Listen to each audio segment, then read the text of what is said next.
Selamat datang, perkenalkan saya Renata. Dalam kelas ini kita akan membahas tentang salah satu produk akses air yaitu sumur air tanah. Tujuannya agar kita dapat memahami bagaimana bentuk akses air tanah yang umumnya dibutuhkan oleh masyarakat serta memahami proses pembangunannya.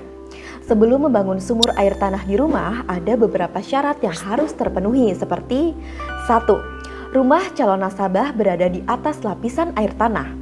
Mudahnya, hal ini bisa dicek dengan melihat tetangga.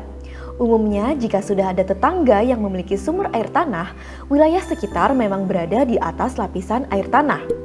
2. Rumah calon nasabah berada di daerah bebas banjir. 3. Ketersediaan lahan di rumah. Dibutuhkan jarak minimal 10 meter antara sumur dengan tangki septik. 4. Dan terakhir, bahan baku pembangunan dapat diperoleh dengan mudah. Gambar ilustrasi bagaimana sumur air sebaiknya dibangun di rumah calon nasabah dapat dilihat pada ilustrasi berikut. Perhatikan bahwa jarak sumur air ke tangki septik setidaknya 10 meter. Jarak tersebut akan meminimalisir kontaminasi bakteri E. coli yang mungkin terdapat di tangki septik ke sumur air jika terjadi kebocoran. Perhatikan juga pemerintah daerah mungkin memiliki pembatasan pengambilan air tanah. Anda bisa memastikan hal ini di peraturan daerah masing-masing. Lalu, apa saja bagian dari sumur tanah? Bagian pertama adalah sumur dan pompa. Sumur merupakan sumber air buatan yang didapatkan dengan cara menggali tanah. Kedalaman sumur yang digali bergantung pada keberadaan air di dalam lapisan tanah. Biaya yang dibutuhkan untuk menggali bergantung pada kedalaman dan kontur tanah. Semakin keras kontur tanah dan semakin dalam, akan semakin besar biaya yang dibutuhkan. Kemudian pompa, fungsinya untuk menyedot air dari sumur ke permukaan untuk digunakan atau untuk ditampung sementara ke menara air atau toren.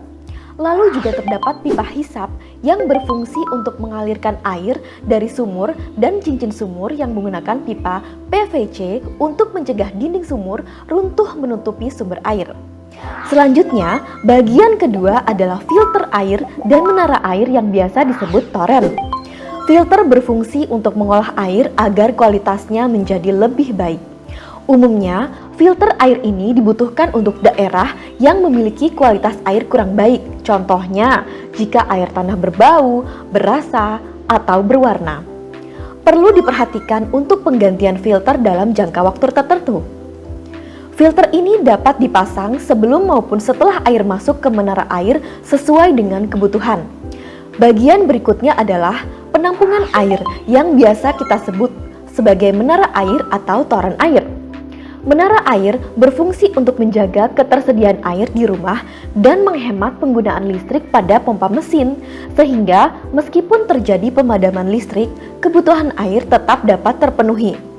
Bentuk dan ukuran menara air bermacam-macam. Anggota atau nasabah dapat memilih sesuai dengan kebutuhan dan anggaran yang tersedia.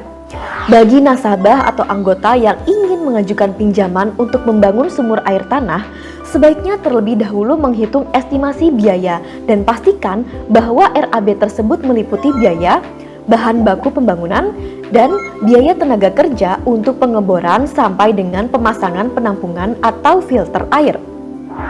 Selain itu, umumnya ada juga biaya lainnya yang berkaitan dengan pengeluaran harian ketika proses pembangunan, seperti biaya makan tukang. Nasabah atau anggota boleh disarankan untuk menambahkan sedikit anggaran untuk memenuhi kebutuhan harian tersebut atau kebutuhan tidak terduga lainnya untuk memastikan mereka sudah mengantisipasi biaya tersebut. Untuk bahan baku pembangunan dan tenaga kerja, perlu Anda perhatikan bahwa tidak semua wilayah memiliki standar harga yang sama. Anda bisa mengecek ke toko bangunan sekitar untuk mengetahui harga pasar. Inilah akhir dari kelas produk akses air sumur air tanah ini. Semoga bermanfaat dan sampai bertemu di sesi selanjutnya.